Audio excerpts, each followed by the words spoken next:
Olá pessoal, tudo bem? Na aula de hoje a gente vai começar a falar sobre o dimensionamento estrutural de fundações superficiais, né? Ou seja, de fundações rasas. Até agora a gente viu os principais conteúdos relacionados ao dimensionamento geotécnico. No entanto, para que uma fundação seja bem dimensionada, seja corretamente dimensionada, não basta a gente se preocupar somente com a resistência do solo, né? Que é o que a gente faz quando a gente faz o dimensionamento geotécnico. A gente precisa se preocupar também com o elemento de concreto armado, né? Fazendo o dimensionamento estrutural desse elemento. Então, nessa aula, na verdade, a gente vai revisar alguns conteúdos relacionados a estruturas de concreto armado. Então, sendo assim, quem já cursou essa disciplina não precisa assistir essa aula, ou quem está cursando também não precisa, pode pular essa parte. Se quiser revisar, é bem-vindo também, né? Talvez seja até interessante fazer uma revisão rápida, mas esse conteúdo de hoje é voltado principalmente para quem ainda não viu para quem ainda não viu a disciplina de estruturas de concreto armado, onde a gente vai revisar alguns conceitos necessários, né, relacionados às propriedades dos materiais, para poder fazer o dimensionamento de um elemento estrutural qualquer, seja ele de fundação, seja ele de uma estrutura de concreto armado, certo? Então eu vou deixar com vocês o vídeo aí, e qualquer dúvida vocês podem me procurar para poder tirar dúvidas. Então, o que acontece? Vamos relembrar de forma bem breve, né? Relembrar um pouquinho do que se trata o material concreto, né? O principal material aí das peças de concreto armado, né? Então, o concreto ele pode ser definido como um sólido formado por agregados graúdos mais a argamassa, certo? E o que são os agregados graúdos, né? Então, o agregado graúdo ele pode ser tanto os grãos de cascalho quanto os grãos de brita. Atualmente, a gente trabalha muito mais com os grãos de brita, né? A gente sabe que é muito mais seguro a gente trabalhar com esse tipo de material, né? E tem uma maior disponibilidade no mercado também. E por que eu digo que é mais seguro? Porque o cascalho, muitas vezes, ele pode oferecer uma certa alcalinidade para o concreto que vai provocar algumas patologias, certo? E a argamassa, né? A argamassa ela é formada pelo agregado miúdo e pela pasta, certo? O agregado miúdo que se utiliza para a fabricação do concreto é principalmente a areia. No entanto, você pode utilizar alguns agregados, você pode utilizar, por exemplo, o pó de brita, né? Que é um produto lá do processo da produção, da britagem, para a produção da brita, mais a pasta. A pasta nada mais é do que a mistura entre o cimento e a água. Então, o que acontece? Vamos lembrar um pouquinho lá de materiais de construção, certo? O cimento ele é um aglomerante hidráulico. Então, como o próprio nome já dá a entender, para que ele possa ser ativado, vamos dizer assim, começar a sofrer a reação de hidratação, ele precisa entrar em contato com a água, né? Então, quando ele entra em contato com a água, ele vai formar aquela pasta, né? Essa pasta, conforme ela vai, conforme você vai adicionando água, conforme você adiciona água e deixa ela reagir com o cimento por um tempo, ela vai sofrer a reação de hidratação. Ele começa a entrar em estado de pega, ou seja, começa a endurecer. E após o endurecimento, ele vai ganhando resistência com o tempo. Quanto mais o tempo vai passando, mais ele vai ganhando resistência, certo? E essa pasta, ela é composta pelo hidrogel rígido, que são pequenos grãos que são formados ali no interior da pasta, mais poros e uma rede capilar preenchida com ar e água. Então, aqui a gente tem uma figura da ampliação, né, dessa composição da argamassa, onde a gente tem grãos de agregado miúdo, ou seja, grãos de areia, né? Aqui nesse espaço em branco, ele vai ser preenchido então pela pasta de cimento, certo? Então essa aqui é a estrutura interna da argamassa, né? E aqui, se a gente fizesse uma ampliação, destacasse aqui um pequeno retângulo para a gente observar melhor no microscópio, o que a gente veria? A gente veria esses pequenos grãos aqui de hidrogel rígido, né, de dimensão bastante reduzida, certo? A gente também pode observar que esses grãos de hidrogel, eles possuem poros cheios de ar, né? Você pode ter água também no interior desses poros e uma rede capilar preenchida por água e por ar, certo? Então, ó, o que acontece? A água utilizada para a fabricação da argamassa, ela vai estar dividida em 3 partes. A água quimicamente fixada, que não vai ser perdida por evaporação, não vai ser perdida de forma nenhuma, ela vai ficar fixada ali na composição do concreto da argamassa, né? A água coloidal nos poros do hidrogel, ou seja, essa água que fica aqui nesses pequenos poros, né? E a água livre nos poros e macroporos. Então, tanto a água coloidal quanto a água livre nos poros e macroporos, ela pode ser perdida e provocar aí efeitos de alteração nas dimensões dessas peças de concreto armado, certo? Então, ó, por que é importante a gente entender o efeito da umidade do concreto, né? Porque ele vai influenciar, por exemplo, nas deformações, certo? Então, a gente já sabe, a gente já viu lá em resistência dos materiais os efeitos das deformações por conta do carregamento, né? No entanto, o concreto está sujeito a deformações indiretas por conta de deformações, por conta de influências do meio ambiente, certo? E quais são essas influências? Por exemplo, a troca de umidade com o meio ambiente onde a peça de concreto está inserida, certo? A temperatura, a variação de temperatura, aliás, também vai provocar variações nas dimensões das peças de concreto, certo? Então, ó, a gente pode ter a gente vai ter peças de concreto sujeitas à ação, aliás, sujeita ao efeito da retração e da expansão, né? Lembrando que tanto a retração quanto a expansão estão sujeitas à variação da umidade, certo? E também a gente vai ter o efeito da dilatação por temperatura, certo? Então você tem uma peça com um comprimento original, com as dimensões originais. Se você promover o aumento dessa temperatura, então conforme a temperatura vai variando, né, as dimensões da peça também vão aumentar, certo? Então todas essas deformações são deformações que surgem devidas ao meio ambiente, certo?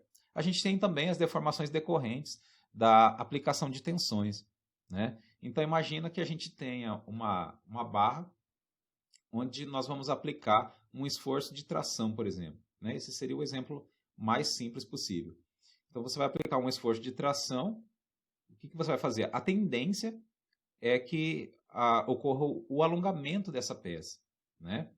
Então, da mesma forma, se você aplicar se você aplicar um esforço na mesma direção, no entanto com sentido contrário, ou seja, esforço de compressão, a tendência é que essa peça sofra encurtamento, certo?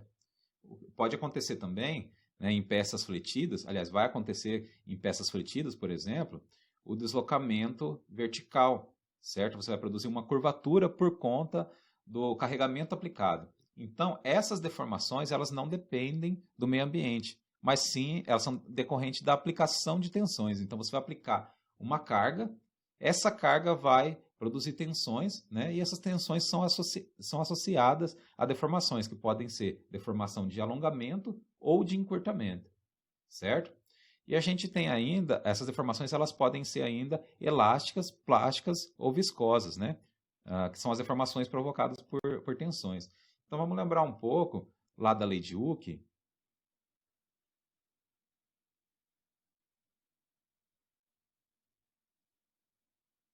Certo? O que são as deformações elásticas, né? Então lembra lá da lei de Hooke, lá quando a gente viu em materiais de construção o gráfico tensão deformação, certo? O exemplo que a gente mais discutia lá, né, provavelmente o que o professor de vocês mais discutiu com vocês, é o gráfico tensão-deformação de um material semelhante ao aço, ou do aço propriamente dito, certo? Então, o que acontece? Você vai aplicando, você aplica a tensão e vai aumentando a intensidade dessa tensão, né? Imagina que a gente tem aqui, por exemplo, uma barra prismática, onde você aplica o esforço de tração, certo? Então, conforme você vai aumentando esse esforço, a tendência é que essa peça sofra alongamento, certo? E essa tensão, o que que é? É a força dividida pela área dessa barra. Então você vai aumentando essa tensão. E até um certo limite, existe uma proporção entre o aumento da tensão e o aumento da deformação. No entanto, isso depende do material. A partir de um certo limite, o material vai sofrer escoamento. E após esse escoamento, o material entra na fase plástica. Então a gente diz que enquanto o material está nesse regime elástico linear, a deformação é uma deformação elástica.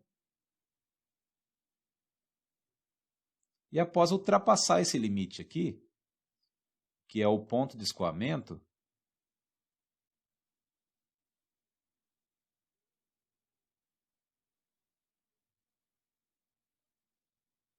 o material entra na fase plástica, de deformação plástica.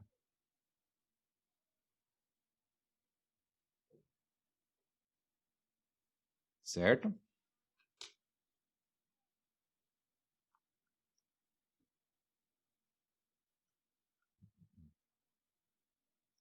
Agora vamos falar um pouquinho sobre as deformações provocadas pelo efeito do contato com o meio ambiente, né? Então, ó, a deformação que vai provocar maiores efeitos desfavoráveis é a retração. E ela acontece, por exemplo, pela contração química das moléculas de água na hidratação do cimento. Ou seja, assim que a água entra em contato com o cimento, ele passa a sofrer essa reação de hidratação. Então, as moléculas de água presentes ali naquela composição, elas vão sofrer uma contração química. Essa contração química vai provocar uma variação no volume, uma variação negativa, ou seja, diminuição das dimensões dessas peças de concreto, certo? Então, você vai ter o efeito da retração também. Outra situação que pode acontecer é a contração da massa de hidrogel devido à evaporação da água não quimicamente fixada. Então, a gente viu lá que parte da água ela não vai ficar quimicamente fixada quando acontecer a hidratação do cimento, certo? Ela vai ficar livre. Então, essa água livre ela pode sofrer evaporação. Então, você tem lá uma porção de concreto, né, preenchida com água. No entanto, parte dessa água vai evaporar. Quando essa água evaporar, o que vai acontecer? A peça vai diminuir de dimensões, certo? Outra situação que pode acontecer, e é mais comum onde a gente tenha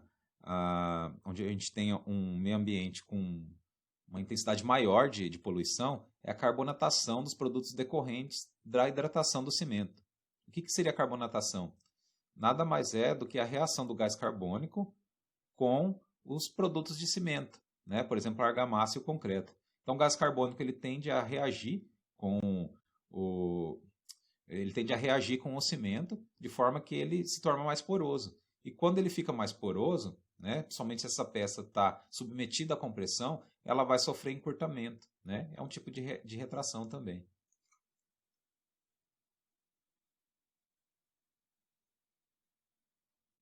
E quais são os fatores que influenciam na retração? A composição química do cimento, né? Então, daí a importância, né? Uma das preocupações que a gente tem que ter com a composição química do cimento, então escolhendo um cimento de qualidade maior, a gente está menos sujeito aos efeitos da retração, né? Quanto melhor essa composição química do cimento, menor vai ser a possibilidade de retração das peças de concreto, certo? A quantidade de cimento e a quantidade de água de amassamento, certo? Então, por isso que existe uma certa proporção adequada para você adicionar de água e de cimento nessas peças de concreto ou de argamassa, certo?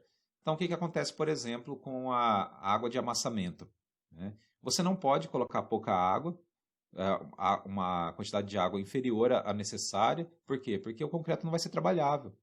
ele vai ficar muito denso, você não vai conseguir executar os serviços necessários para a produção de uma peça de concreto armado. Você vai ter dificuldade para fazer o lançamento, né? Para adensar também você não vai conseguir adensar direito, a sua peça pode ficar cheia de vazios, certo?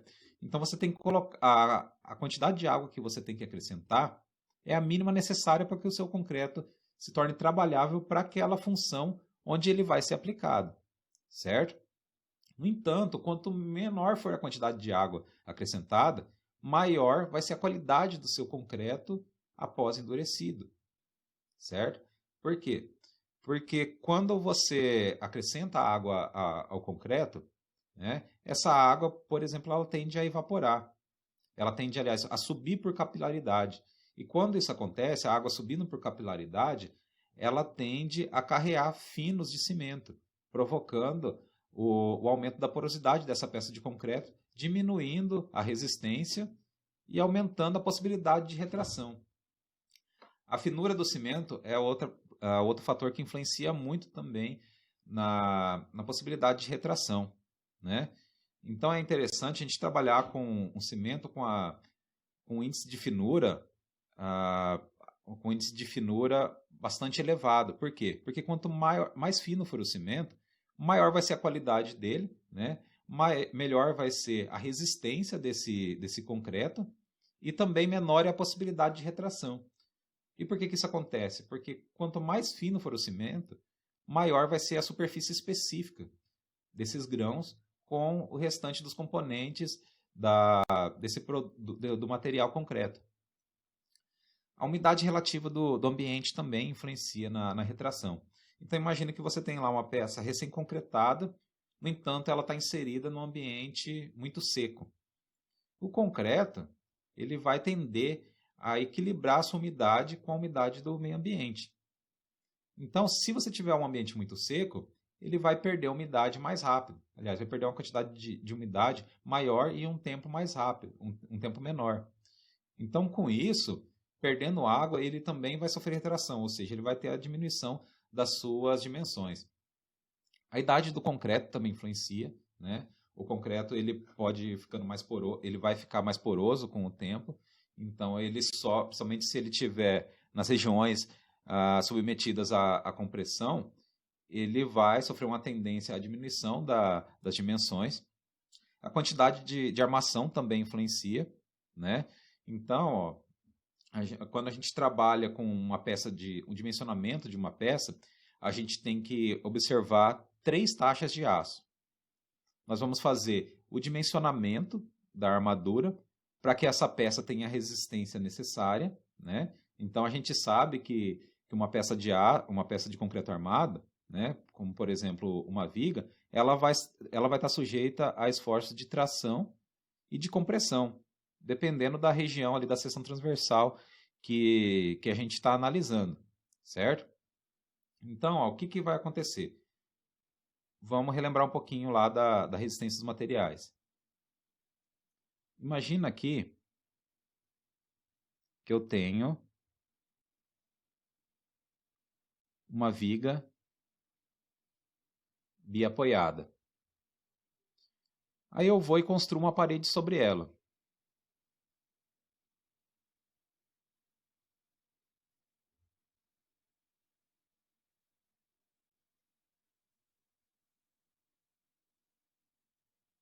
Essa parede somada ao peso próprio da viga, a gente pode considerar, né, como uma carga uniformemente distribuída, certo? Então essa viga, por ela não ter restrição à rotação nos apoios e como a gente tem um carregamento de cima para baixo, né, de forma distribuída, você vai ter um gráfico desse formato, né, somente momento positivo. Então como que vai acontecer a distribuição dessas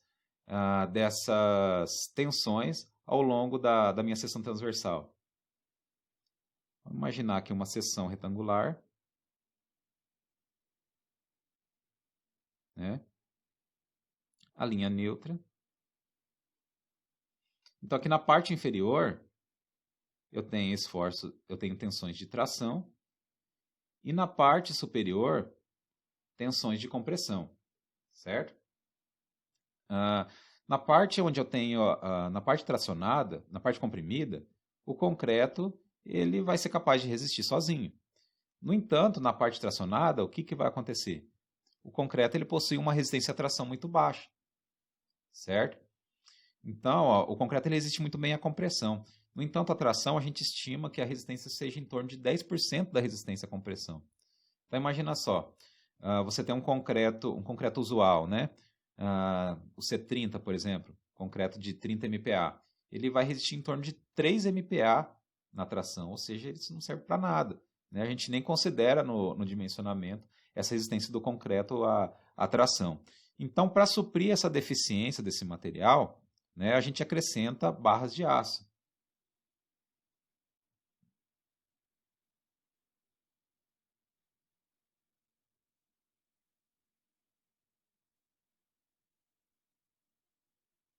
Então, vamos imaginar uma vista lateral aqui de uma viga, certo? Então, lá na região comprimida, acima da linha neutra, é lógico que a gente tem armadura construtiva, por exemplo, né? A gente pode ter uma viga que precise de armadura dupla, mas vamos imaginar um exemplo simples aqui, desprezar a armadura construtiva como porta-estribo, por exemplo, né? Vamos levar em consideração aqui somente a armadura tracionada. Então, ó, o que eu preciso fazer? Eu preciso acrescentar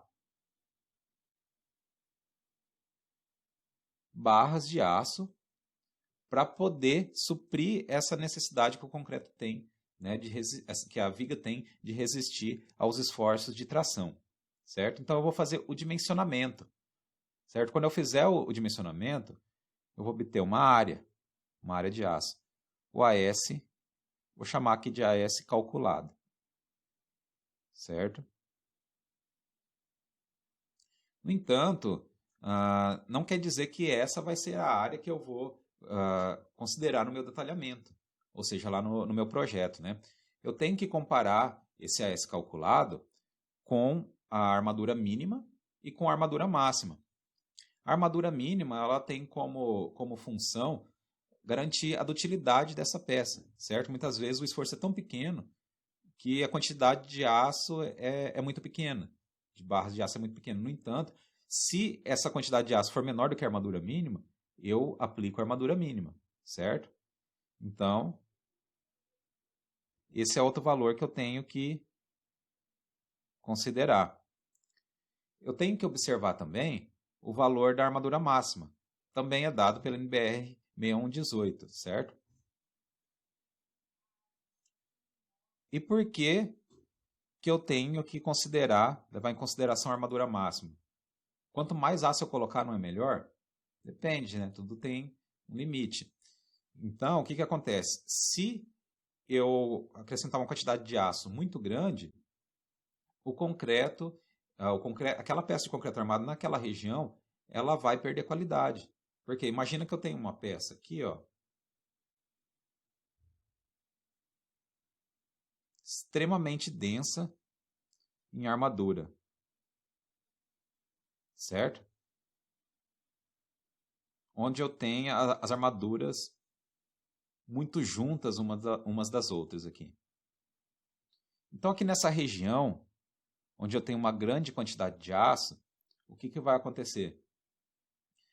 Eu vou ter uma dificuldade aqui nessa aderência entre o concreto e essas armaduras, certo? Porque você praticamente não tem espaço aqui para ser preenchido por essa porção de concreto. Então você perde em qualidade tanto na aderência, né, do concreto com essas armaduras, como também pode ocorrer o fenômeno da retração, certo? Então, ó, sempre que a gente for fazer o dimensionamento, aí não importa se é a armadura relacionada ao cisalhamento, né, os estribos, armadura de flexão, as armaduras longitudinais, a gente sempre vai ter que observar, né? Isso aqui é um assunto para as próximas aulas, né? Mas aqui já adiantando um pouco o assunto, a gente sempre vai ter que observar esses três valores aqui. Então, o AS calculado, muitas vezes, ele não é o valor adotado, certo? Então, vamos lá.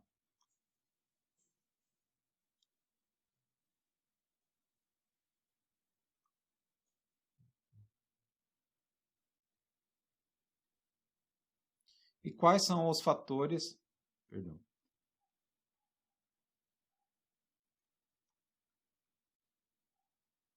E quais são os principais efeitos da retração nas estruturas, né? Por exemplo, o aparecimento de fissuras nas superfícies de peças, né, devido ao impedimento à retração.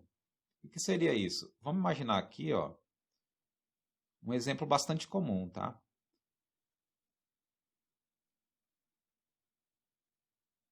Vamos imaginar uma laje.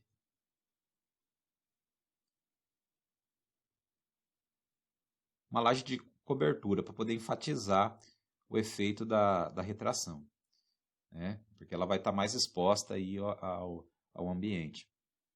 Então, o que vai acontecer com essa laje? Então, imagina essa laje perdendo umidade. O que vai acontecer? Ela tende a diminuir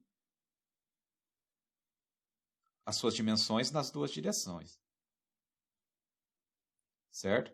No entanto, ó, essa laje ela está vinculada a vigas nos 4 bordos. Certo?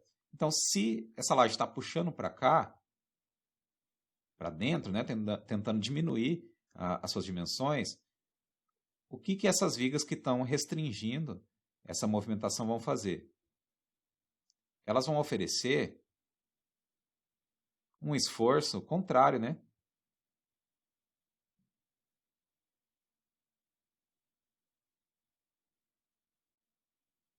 Aliás, tensões contrárias, né? Então, ó, nesse caso, a gente vai ter o efeito das tensões, né, produzidos por esforços indiretos, sem aplicação de carregamento nenhum, ou seja, pela influência do meio ambiente, né? Então, a laje puxando para dentro e a viga puxando para fora, né? Uma espécie de reação de apoio aqui. O que vai acontecer? Então, aqui nesses bordos, ó, conforme está escrito nos slides, ó, somente aqui nessas regiões,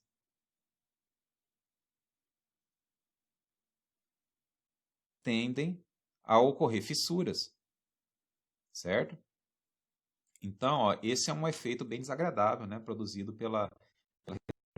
no concreto, né? Outra coisa que pode acontecer também é o aumento de flechas em peças fletidas por conta do aumento da zona de deformação na região comprimida, né? Vamos voltar lá por exemplo, da viga para a gente poder entender melhor aqui. Então, ó, vamos imaginar aqui o exemplo dessa viga, certo? Essa viga aqui com um momento positivo, né? Ela tem somente um momento positivo. A região inferior está tracionada. A região superior está comprimida, certo? Aqui embaixo, onde eu tenho tração, a tendência é que ocorra o alongamento nessa região. No entanto, lá em cima, eu tenho compressão. E a minha peça está tendendo a encurtar. Então, imagina, eu já tenho essa tendência ao encurtamento. Aliás, eu já tenho esse encurtamento por conta das tensões de compressão devido ao carregamento. Se a minha peça sofrer retração, né, que é a diminuição das dimensões, o que vai acontecer? Esse encurtamento vai ser ainda maior, né? Essa peça, naturalmente, ela sofreria deslocamento, certo? Então, aqui a gente tem um momento fletor, vamos desenhar aqui, ó, segundo, a partir dos eixos dos pilares, né? Uma parábola representando o deslocamento que essa viga sofreria, certo? Então, esse seria o deslocamento somente devido à aplicação do carregamento. Então, se esse encurtamento aqui devido à retração for acentuado, o que vai acontecer? Esse deslocamento aqui vai ser maior.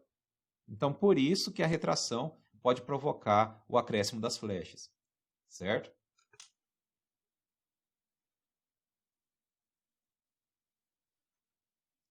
Essa retração também ela pode ser provocada pelo aparecimento de solicitações adicionais em estruturas com o passar do tempo, né? Conforme o concreto, a estrutura ela vai ficando mais antiga, né? Ela pode ir perdendo desempenho em relação ao efeito da retração.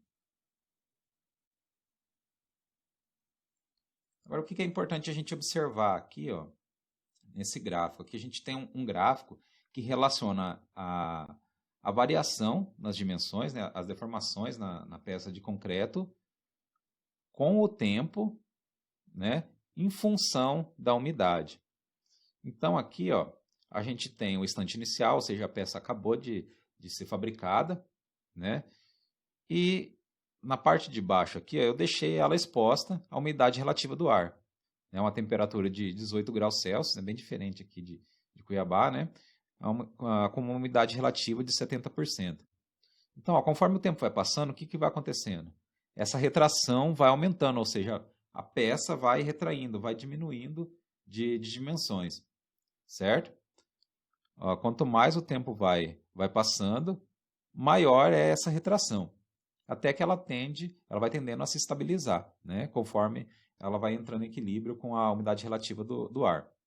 Se eu inserir essa peça na água, o que vai acontecer? Ela vai recuperar. Ela sofreu aqui uma recuperação, né?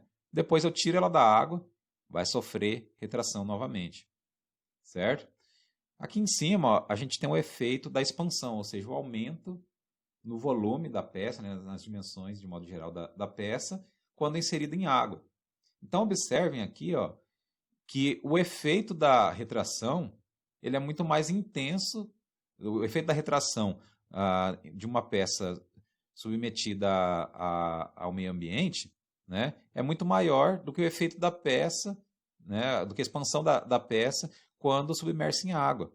Então, se a gente pegar aqui um período de 2 meses, né, que o gráfico está sendo dado o tempo em meses, a gente tem aqui, para a expansão, um valor de aproximadamente 0,1 por mil.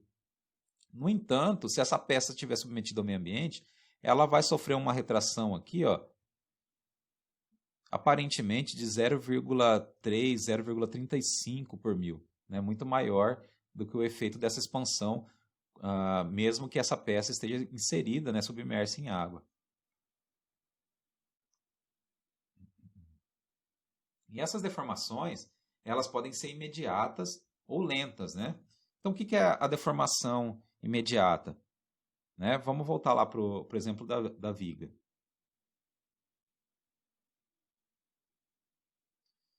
Então, a deformação imediata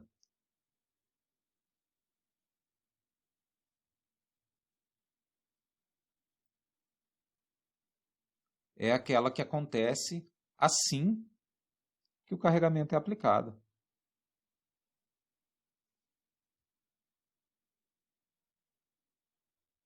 Apliquei o carregamento, a peça sofreu de forma instantânea aquela deformação, certo? Essa deformação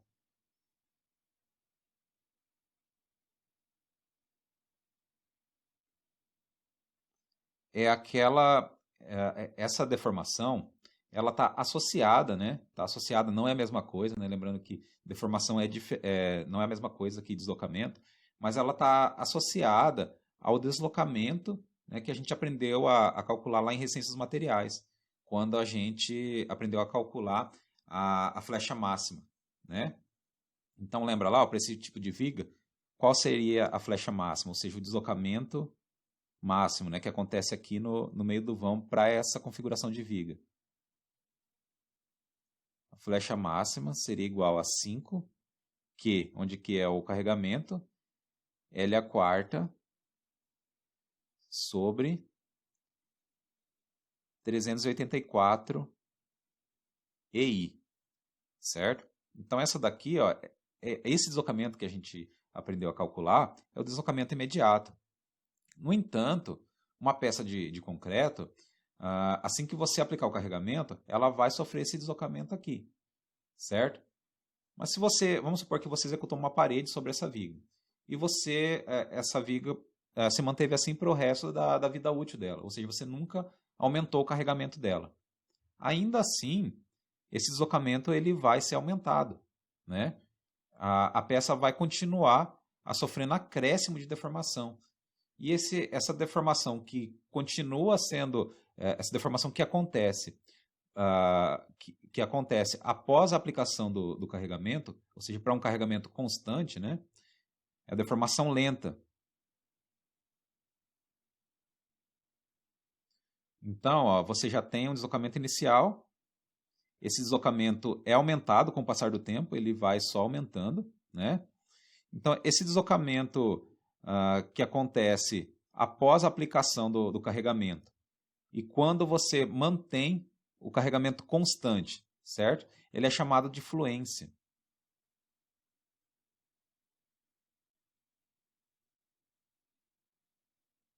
E é uma deformação mais lenta, certo? Ela vai progredindo conforme o tempo vai passando, certo?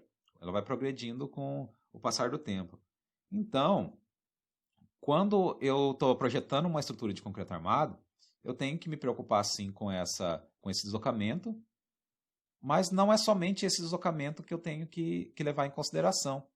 Eu tenho que levar em consideração o somatório do deslocamento devido ao carregamento, né? O deslocamento inicial, mais o deslocamento devido à fluência. Então, ó, o deslocamento que eu tenho que observar, quando comparar com os limites de deslocamento impostos pela norma, é a flecha imediata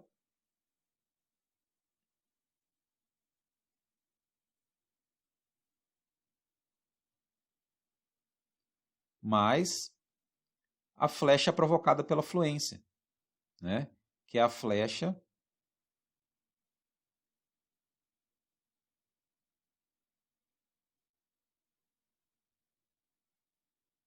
diferida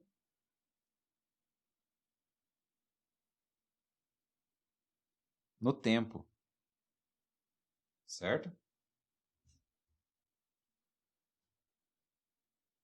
Então, ó, a gente viu aqui a diferença, né, da deformação imediata e da deformação elástica, certo? Perdão, da deformação imediata e da deformação lenta, né? E a deformação imediata, ela pode provocar uma deformação elástica ou uma deformação plástica, né? Conforme a gente viu, né? A deformação elástica, ela ocorre naquele regime linear. A deformação plástica, ela ocorre depois do limite de escoamento. E qual que é a principal diferença entre essas duas deformações? Então, ó, se eu tenho aqui diagrama tensão, deformação, né? Diagrama bem para um material que tenha um diagrama tensão-deformação bem definido, né? A fase elástica bem distinta da fase plástica. Então, o que vai acontecer? Enquanto eu estou trabalhando aqui nesse regime linear, estou aplicando aqui, estou aumentando a intensidade da tensão. Em qualquer ponto aqui, antes do ponto de escoamento, se eu remover completamente a tensão, a deformação volta a zero, certo? No entanto, se essa tensão ultrapassar o limite de escoamento, o que vai acontecer? O que vai acontecer quando eu remover a tensão aplicada? A minha peça, ela vai sim tender a voltar ao normal, né? Voltar ao seu comprimento normal. No entanto, ela vai sofrer uma deformação residual, ou seja, o comprimento vai voltar, mas não vai voltar tudo. Então, ó, a gente tem aqui, observando as deformações, né? Uma parcela da deformação, ela vai ser reduzida novamente. No entanto, ó, parte da deformação não vai ser recuperada. Essa deformação é a deformação plástica, certo?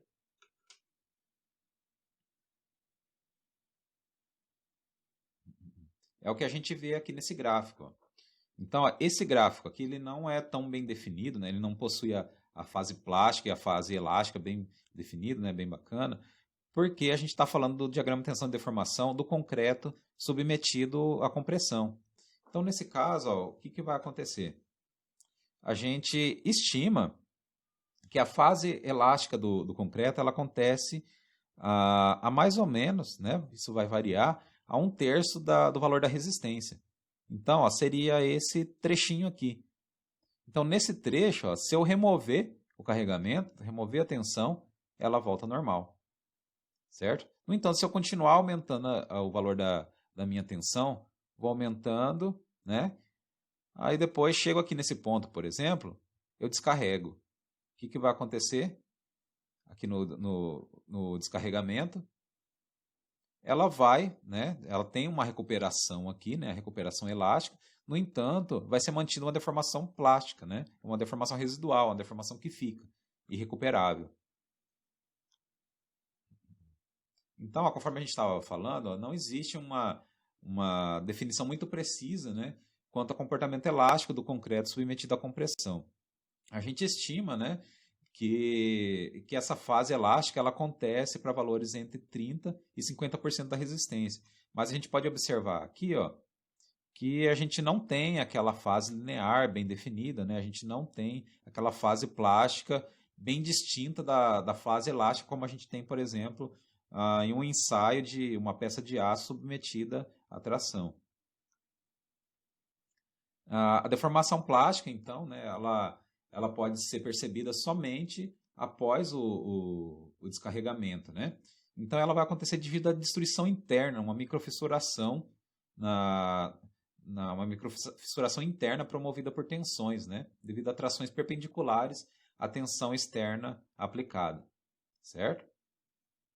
Então, a deformação lenta ou fluência, né? Conforme a gente viu, ela é uma deformação que acontece para um carregamento constante, certo? Apliquei lá, eu executei a minha viga, apliquei o carregamento, ela sofreu um deslocamento imediato. Com o passar do tempo, eu não aumentei, o carregamento não sofreu variação, não diminuiu nem aumentou, né? Manteve constante. Por exemplo, executei uma parede em cima daquela viga e mantive somente aquele carregamento ao longo de toda a vida útil.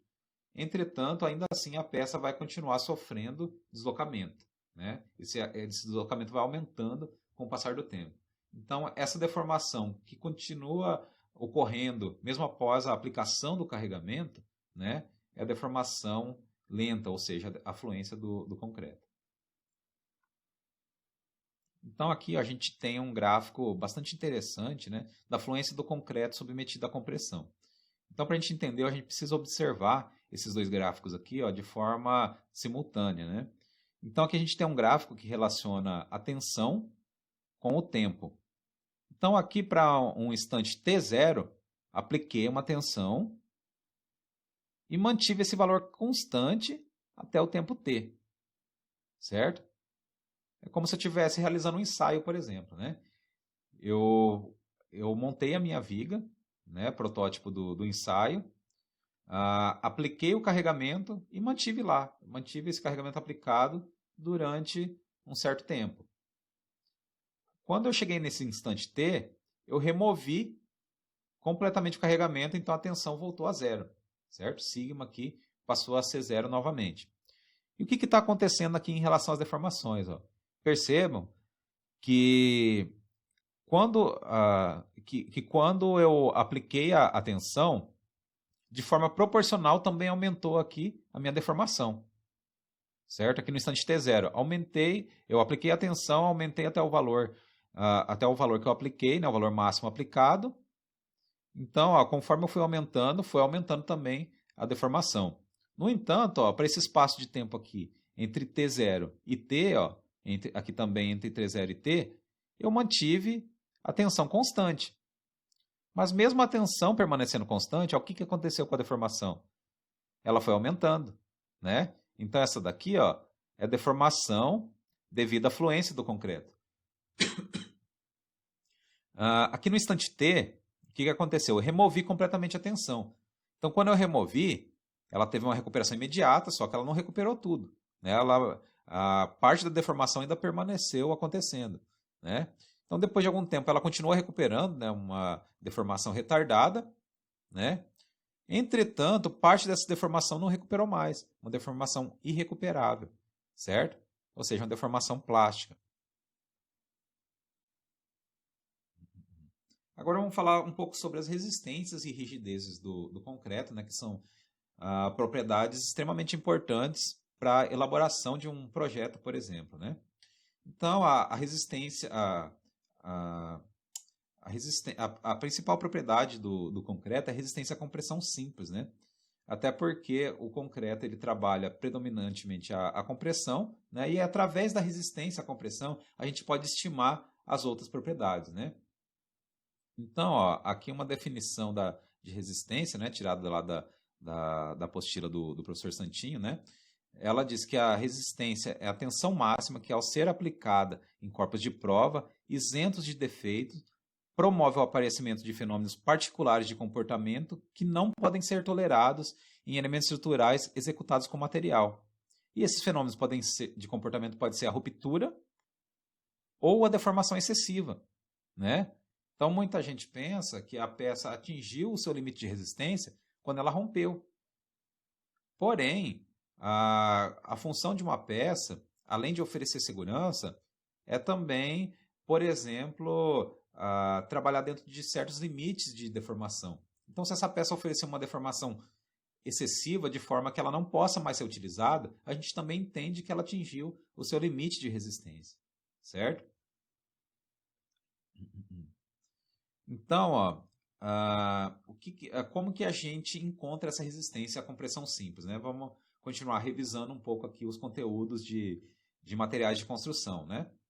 Então, ó, a resistência à compressão simples é a propriedade mais fácil de ser encontrada com a realização de ensaios, né, em relação ao concreto. Então, ó, a gente tem aqui, por exemplo, a NBR 5738, né, onde ela traz os procedimentos de moldagem e cura de corpos de prova de concreto, cilíndrico ou prismáticos, né, e a NBR 5739, que traz os procedimentos para os ensaios de compressão de corpos de prova cilíndricos de concreto, né? Ela traz os métodos de ensaio, certo?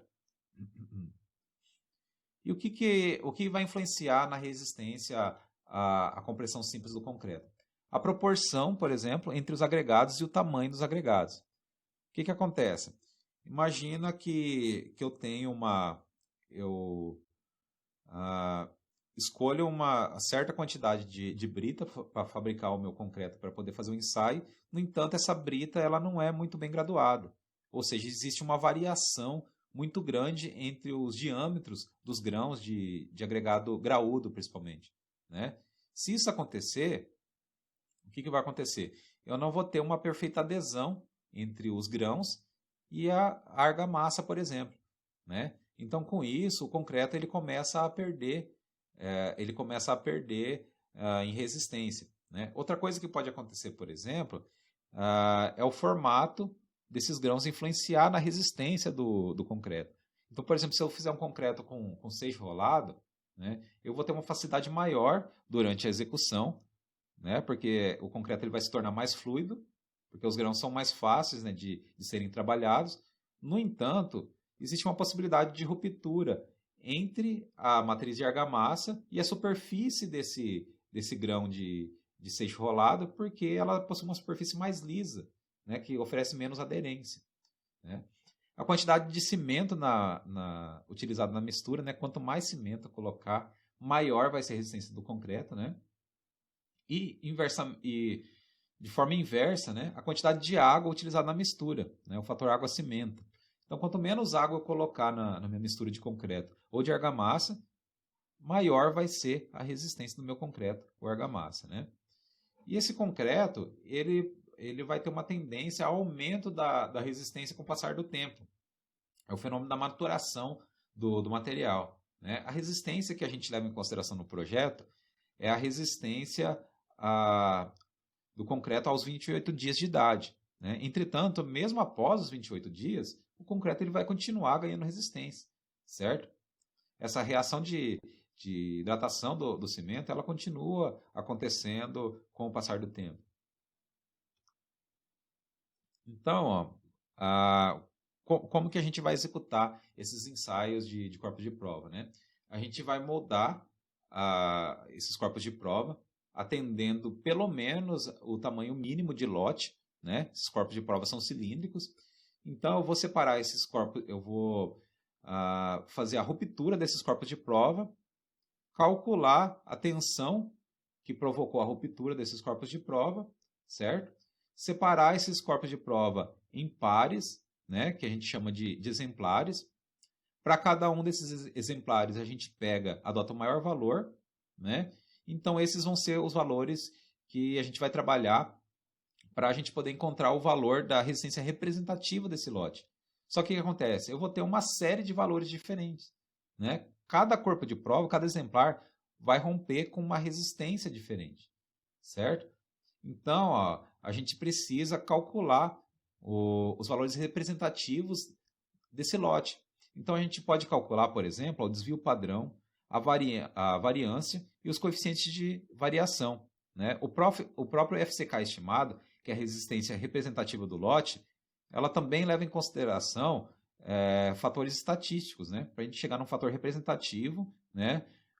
Onde eu possa chegar num único valor e dizer que aquele valor representa o meu lote inteiro, certo? E é muito importante a gente saber trabalhar com esses parâmetros de cálculo de resistência do FCK das minhas peças de concreto. Por quê? Para saber interpretar, por exemplo, um laudo de ensaio de corpos de prova, né? Então, muitas vezes, por imperícia, o que pode acontecer? O profissional ele pode receber um laudo de resistência, um laudo de ensaio de corpos de prova de concreto, né? Onde eu tenho lá valores extremamente altos. Por outro lado, eu tenho lá alguns valores que são muito baixos, ou seja, está tendo uma variação muito grande. O desvio padrão está muito elevado, né? Por outro lado, eu recebo de uma outra concreteira, né, um lote onde a resistência é mais uniforme. Eu tenho lá todas as minhas resistências de exemplares um pouco acima da resistência especificada em projeto. No entanto, eu não tenho uma variação muito grande. Então, quando eu fizer os cálculos do FCK estimado, é muito possível que a resistência do lote fornecido por essa segunda concreteira, onde eu não tive uma variação muito grande, né, resulte em um resultado mais favorável, ou seja, um FCK estimado maior. Então, ó, quando a gente calcula essa resistência do FCK estimado, eu tenho a resistência característica do concreto, né? Ou seja, não é a resistência que eu vou utilizar no meu projeto. É um valor estimado e a gente tem que levar em consideração depois, né, o coeficiente de segurança que a gente vai ver mais à frente, né, como que a gente aplica, por exemplo, o K-mod e o Gama-M, certo? Uma outra coisa que a gente tem que levar em consideração é que esse valor que a gente calculou, não existe 100% de probabilidade de que ele seja atingido, né?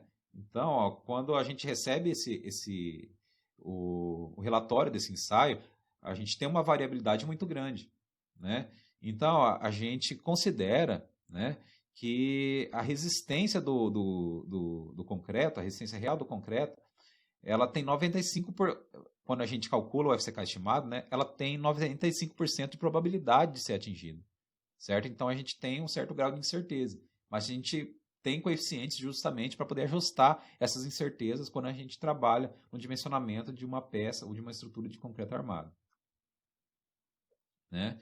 Então, ó, se o concreto ele tem uma variação de resistência de um corpo de prova, de um exemplar para o outro, né? E essa resistência varia ao longo do tempo, certo?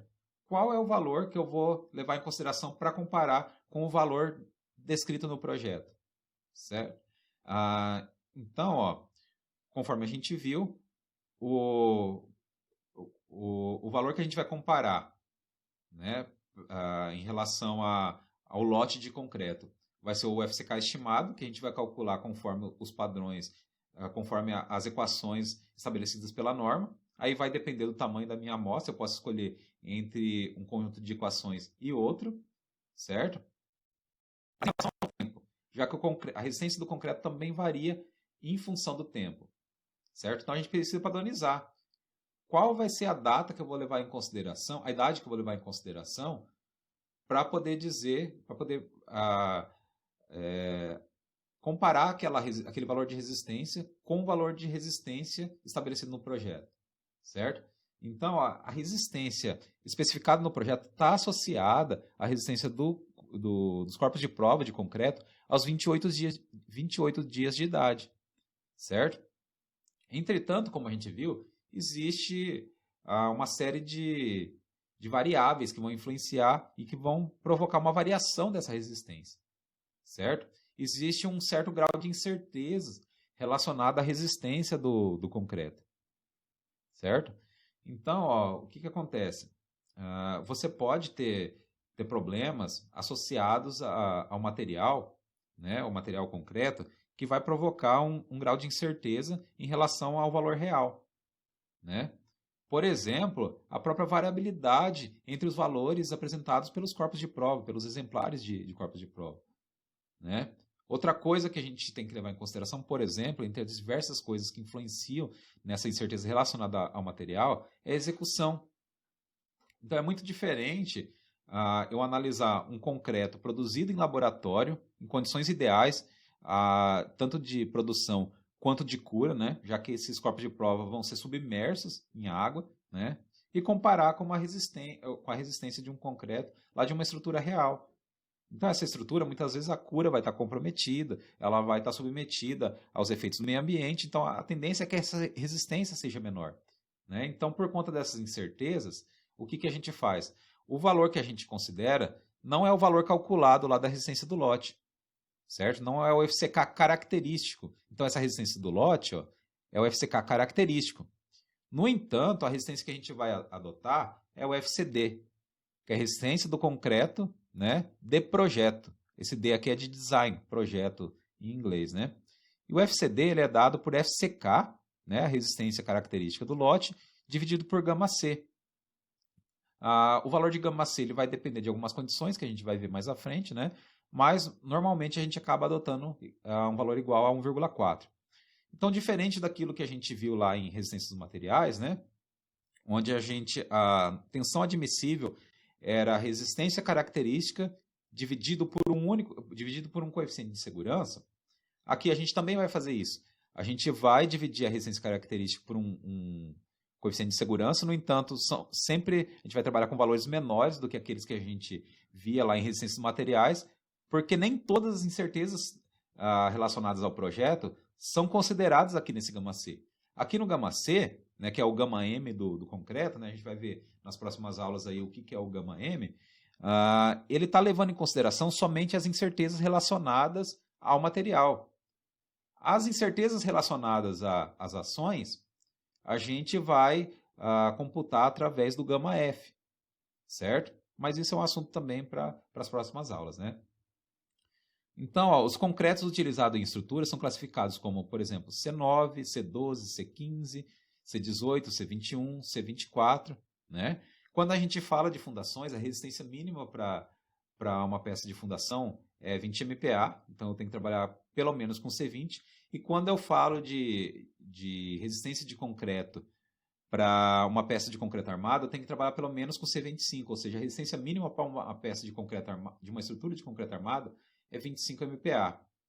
Então, o que quer dizer isso? O que é um concreto C30? Né? Então, se eu sei que a especificação do meu concreto é C30, então quer dizer que a resistência mínima, a resistência característica dele, tem que ser pelo menos 30 MPa. Certo? Então, como a gente viu, existem uma série de incertezas, né, relacionadas ao material, né, a resistência desse material. Então, parte dessas incertezas são computadas relacionadas ao material, são consideradas aqui no gama C. Entretanto, algumas incertezas são consideradas pelo CAMOD, certo? O que seria esse CAMOD, né? Então, o CAMOD ele leva em consideração o efeito deletério do tempo de atuação do carregamento na resistência do concreto, a maturação do concreto e a influência da forma geométrica do corpo de prova, certo? Então, o que vai acontecer?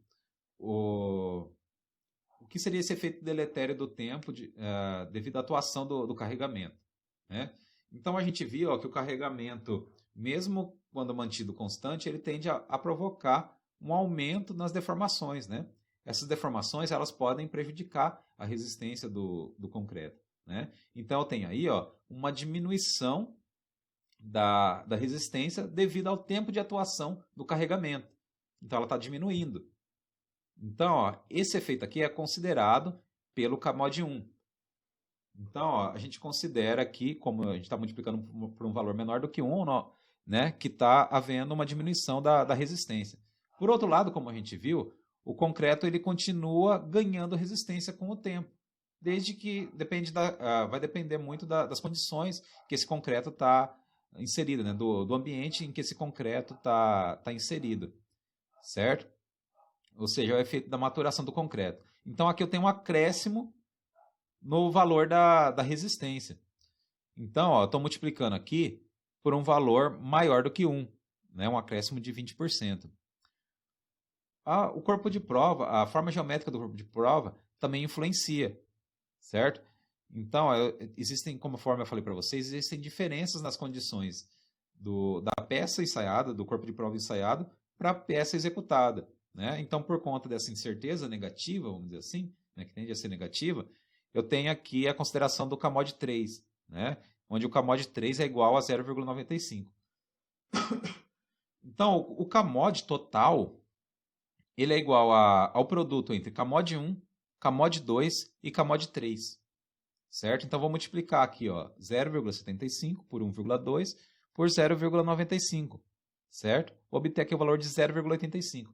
Então, quando eu for fazer o dimensionamento, eu não utilizo o valor total de FCD. Né? Lembrando lá o que é o FCD. O FCD é o FCK dividido por gama C, né? Que normalmente é 1,4. Então, eu vou dividir o FCD pelo gama C, perdão, o FCK pelo gama C, e ainda vou multiplicar por 0,85, certo? Então, percebam que o valor da resistência considerada a resistência considerada do concreto é bem menor do que a resistência que a gente obteve lá com a realização do ensaio, né, e com o cálculo da resistência representativa daquele lote, certo?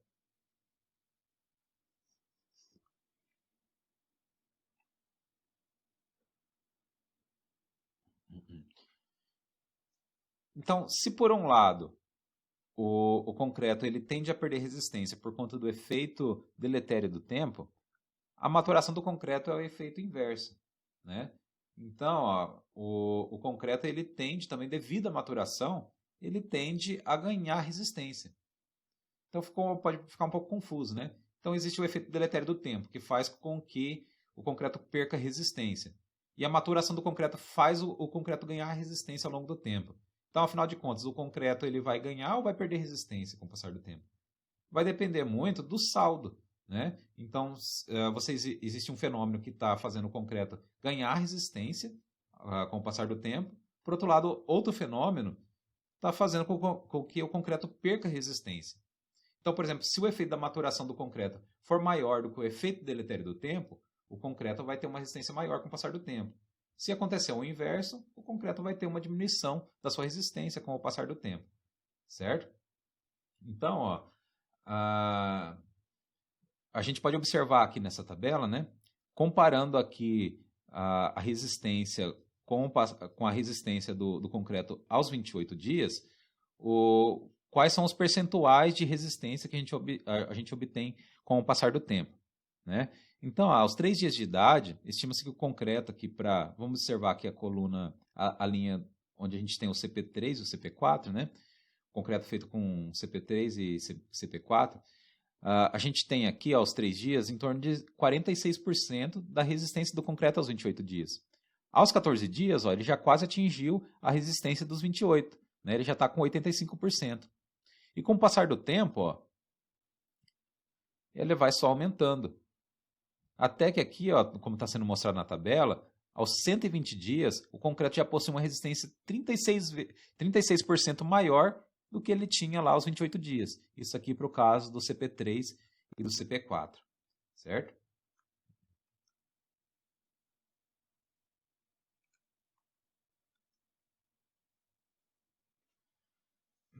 Então, falando aqui da resistência do concreto à compressão, né?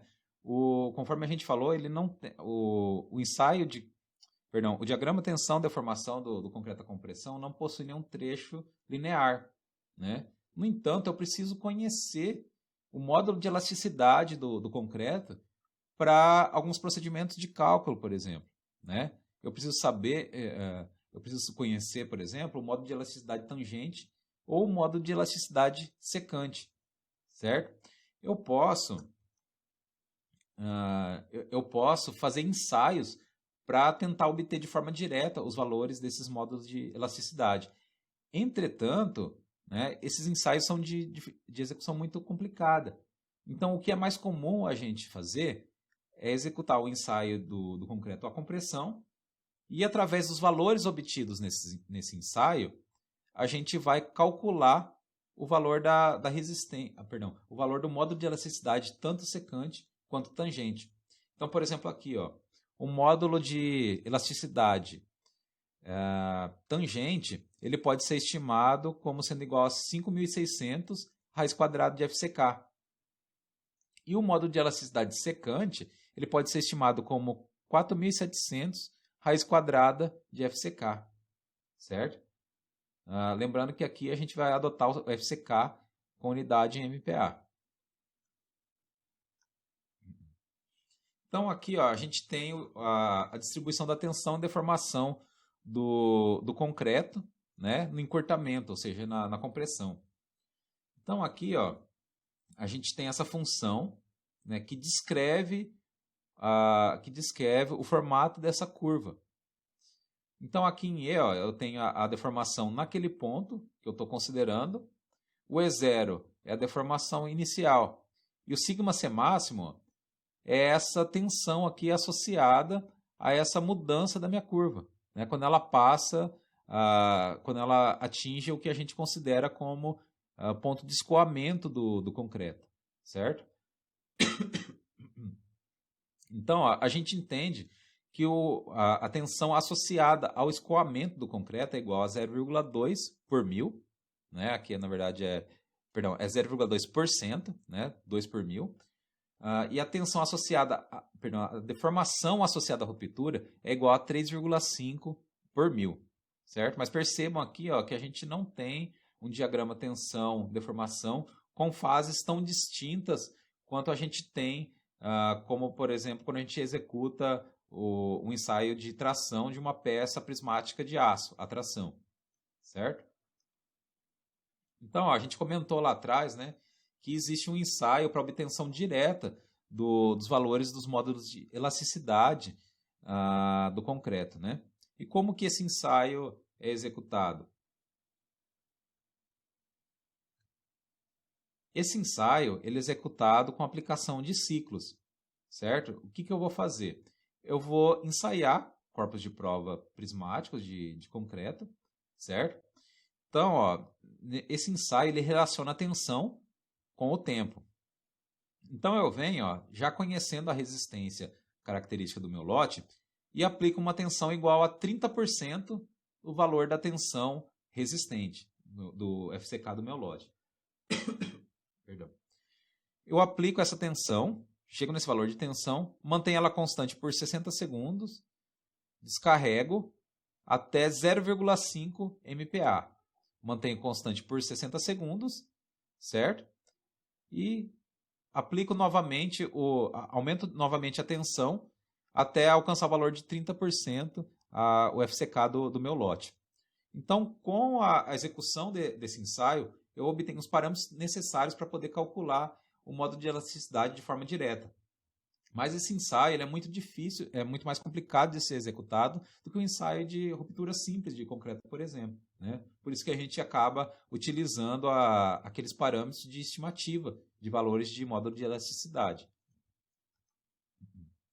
Eu posso, e quando eu preciso encontrar a resistência à tração do concreto, uma das opções é executar o ensaio de tração direta, né? Então, percebam que o corpo de prova ele é bem diferente, né? Como que esse corpo de prova é? Ele tem, aqui nas suas extremidades, né, dimensões maiores, e aqui na parte central as dimensões são menores. Por quê? para poder forçar esse meu corpo de prova a romper aqui nessa parte central, certo? Então, ó, não seria interessante que esse corpo de prova rompesse nas extremidades, né? Comprometeria a qualidade do meu ensaio. No entanto, ó, ele é de difícil execução porque pode ocorrer a concentração de tensões, né? Então vamos imaginar aqui, ó, esse corpo de prova aqui, como que eu vou prender ele na minha máquina para poder executar esse ensaio. Eu preciso que esse corpo de prova seja fixado, né, por alguns pinos.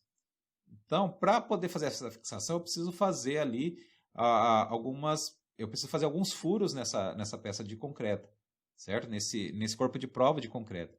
Então, ó, na parede desses furos, eu posso ter concentração de tensões. Então, ao invés dessa peça romper aqui na parte central, ele vai romper na extremidade, né?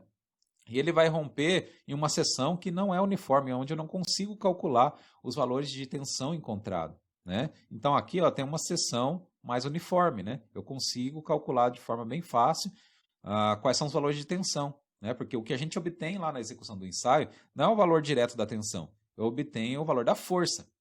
Aí eu tenho que pegar e dividir o valor dessa força pela área do meu corpo de prova. Aí sim eu vou obter, né, o valor da tensão que eu vou comparar, que eu vou utilizar para poder fazer as minhas comparações, por exemplo. Um outro ensaio, né, bastante comum é o ensaio de compressão diametral, né, que foi desenvolvido, é um método brasileiro, né, que foi desenvolvido pelo professor Lobo Carneiro. Ele consiste em pegar um corpo de prova prismático, né? Só que ao invés da gente aplicar compressão aqui no sentido longitudinal, eu vou aplicar uma compressão diametral, ou seja, vou ensaiar ele com ele deitado e aplicar uma carga uniformemente distribuída. O que vai acontecer? Ó? Então, observem aqui, ó, deixa eu ampliar essa figura.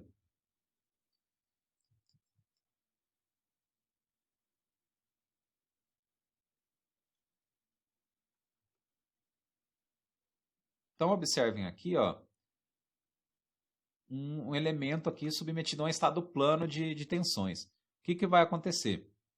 Eu estou aplicando um esforço de compressão aqui em cima, aqui no valor de σ1, aqui na direção de σ1, vão surgir tensões de tração. E essas tensões de tração vão provocar a ruptura do corpo de prova, certo? Então, o corpo de prova, apesar de eu estar comprimindo, ele não vai romper por compressão, ele vai romper por tração, né? Já que o concreto resiste muito menos à tração do que à compressão, certo?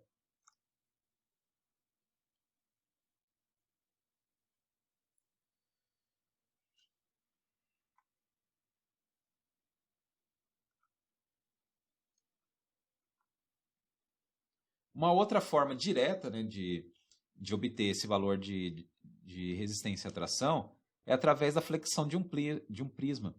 Então, nada mais é do que eu fabricar uma viga de concreto simples, né, de seção retangular, e aplicar forças concentradas produzindo, então, a flexão. Então, eu sei que aqui em cima, na parte superior, eu vou ter tensões de compressão, na parte inferior, eu vou ter tensões de tração. E como que eu obtenho esse valor?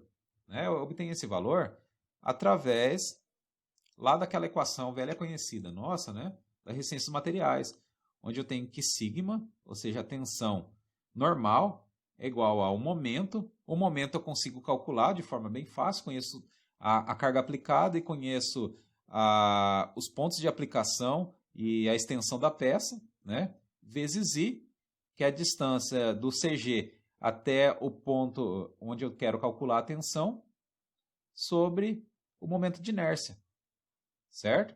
Então, através de um ensaio de flexão, eu consigo obter a resistência à tração da minha peça de concreto.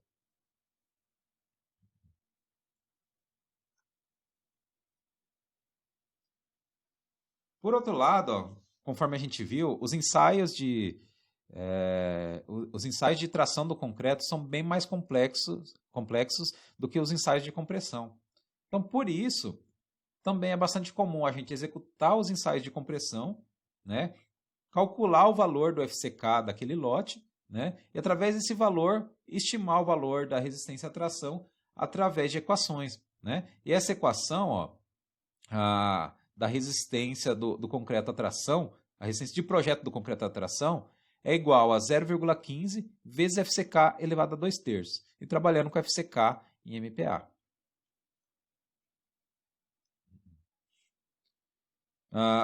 Se a gente for fazer o diagrama aqui de tensão e deformação do concreto, né, a gente vai ter um diagrama bem diferente daquele diagrama de tensão da compressão simples, né?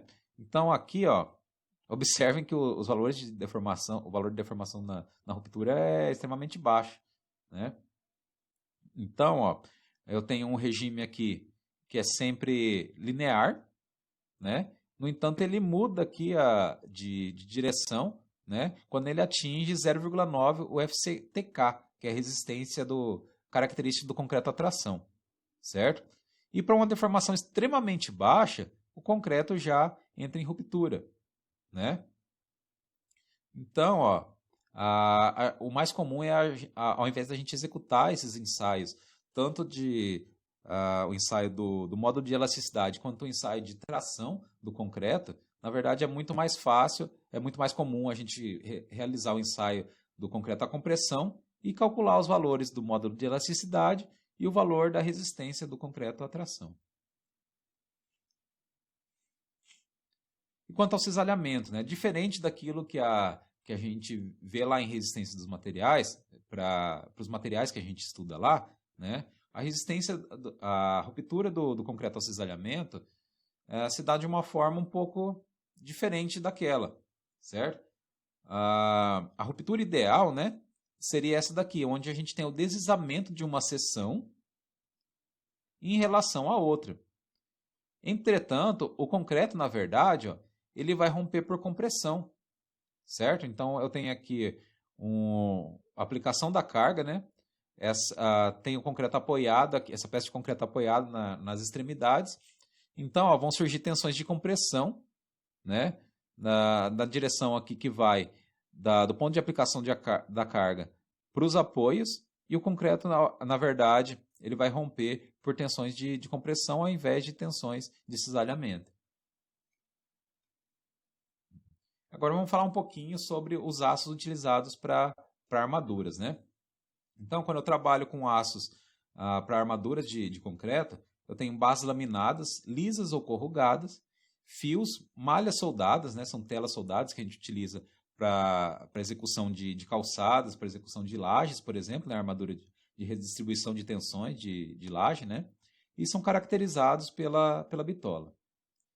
Então, ó, como a aderência é extremamente importante quando a gente fala de uma peça de concreto armado, né, é importante que essas peças tenham ranhuras, certo? Que essa barra ela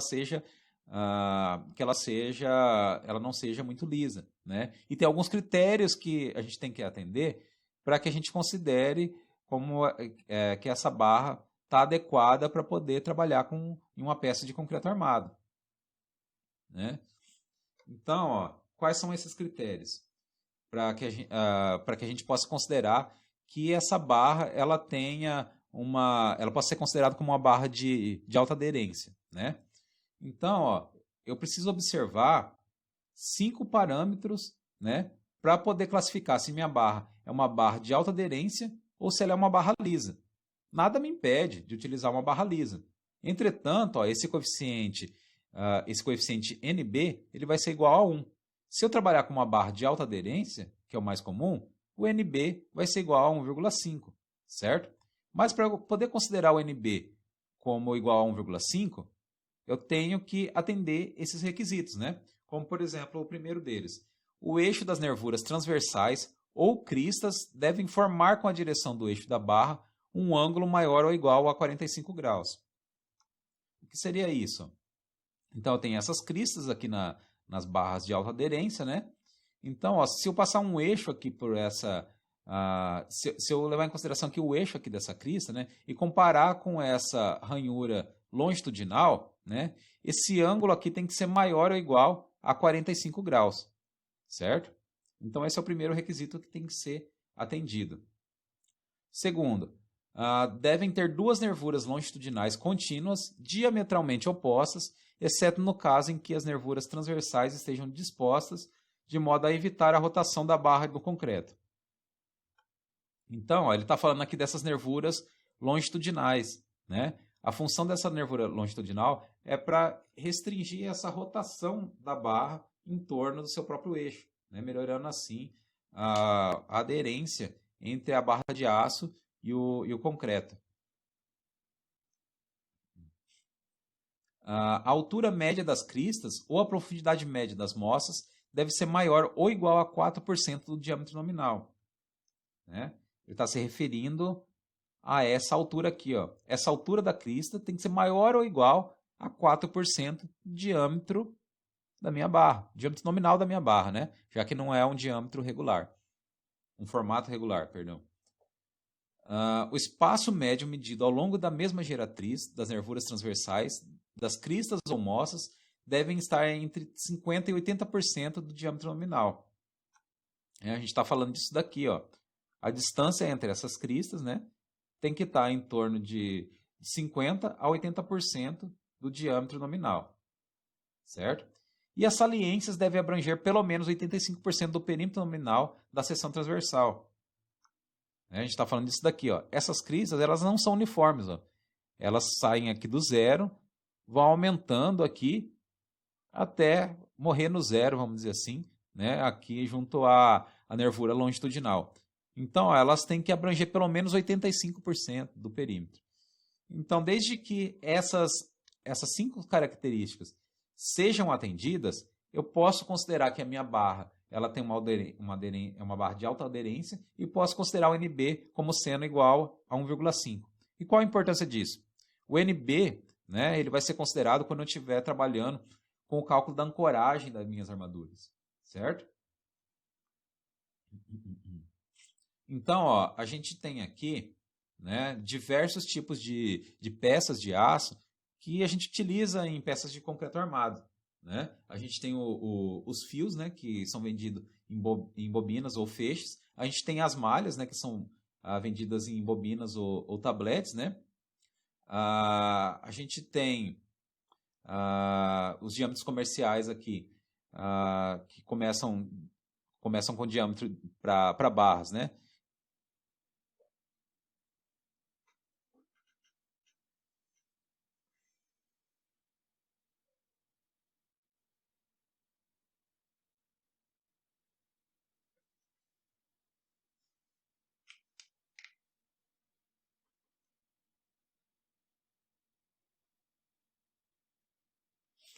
Então, ó, como que essas armaduras são encontradas? Essas barras de aço são encontradas? Podem ser vendidas em fios, né? São vendidas em bobinas ou feixes. Podem ser vendidas em malhas, né? Em bobinas ou tabletes, né?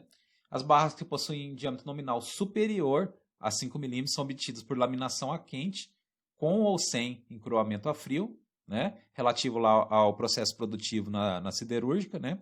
E os fios que possuem bitola superior a 12,5 são obtidos por processo de trefilação ou processo equivalente.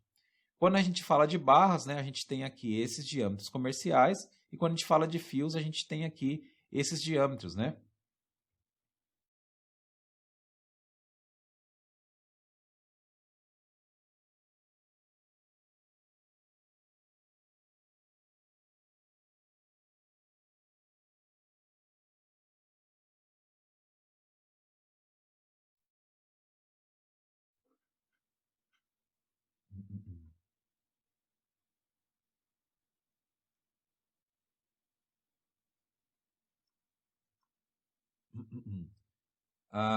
Então, ó, o aço, quando a gente trabalha com essas armaduras de aço, a gente não tem que levar em consideração somente a resistência, né? Eu tenho que levar em consideração a dutilidade e a homogeneidade, né? A gente vê que o aço ele tem que proporcionar, por exemplo, essa possibilidade de dobramento, né?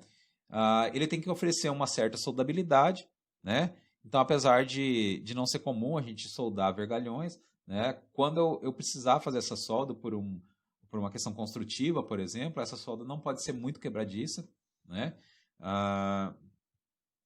Aliás, não é recomendável que seja feita soldagem desses vergalhões, porque como é um aço com um alto teor de carbono, né? Porque a gente tem quando a gente acrescenta carbono na fabricação do aço, o que acontece? Eu aumento a resistência do aço, entretanto ele se torna mais quebradiço, né? Então, como eu estou falando de aço, por exemplo, de CA50 e CA60, a resistência é extremamente elevada. É muito maior do que o aço, o aço mais comum, por exemplo, para a estrutura metálica, né, que é o A36, que tem uma resistência ao escoamento igual a 250 MPa. Mas o que acontece? Muitas vezes eu preciso executar a solda entre um vergalhão e outro, né? Por exemplo, quando eu vou fazer a união entre uma barra longitudinal e um estribo. Às vezes eu faço ali uma solda construtiva para poder manter esses estribos no lugar. Então ele tem que permitir uma certa soldabilidade, né? Essa solda não pode ser tão quebradiça, né? Ele tem que ter resistência razoável à corrosão, né? Então imagina que você tem um aço extremamente resistente, você fabrica a sua peça, né?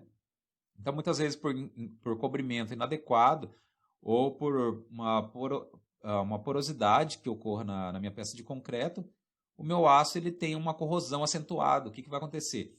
Aquela seção transversal da minha barra de aço ela vai diminuindo conforme a corrosão vai aumentando, né? Ela pode diminuir tanto até que chegue um certo momento em que essa seção transversal ela não vai ter a área, essas barras de aço, ela não vai oferecer a área necessária para resistir aos esforços de tração. E a peça ela pode entrar em ruptura, né? E quando a gente fala de utilidade, né, a gente fala também do comportamento na deformação, não somente na execução, não somente na execução das dobras dessa barra de aço, né? Então, essa utilidade ela é importante também no comportamento da minha viga como um todo, né? Quando eu projeto uma viga de concreto, ela tem que levar em consideração que essa peça de concreto armado tem que ter um comportamento dútil. Ou seja, se algum dia, por algum problema, por exemplo, por excesso, eu aplicar um carregamento maior do que o previsto em projeto, por exemplo, a minha peça ela for entrar em colapso, eu tenho que me assegurar, né, que essa peça ela vai ter uma dutilidade suficiente para poder promover um deslocamento acentuado antes da ruptura. Ou seja, imagina que eu tenho uma viga de piso, por exemplo. Essa viga ela tem que deformar de forma bastante acentuada, né, para que as pessoas possam perceber que aquela estrutura está com problemas e evacuar o prédio e tomar alguma providência, por exemplo. Certo? E assim como a resistência do concreto ela não é tomada como uma resistência característica, ou seja, aquela resistência obtida aos 28 dias, né, ela tem que ser dividida por um coeficiente de segurança, para o aço não é diferente. Então, a resistência obtida no ensaio, a resistência ao escoamento, é o FYK. No entanto, a resistência que eu adoto em projeto é o FYD, que é o FYK dividido por γS. E, para a maioria das aplicações, o γS é igual a 1,15. Então, bacana, pessoal. Por hoje é só. Até mais.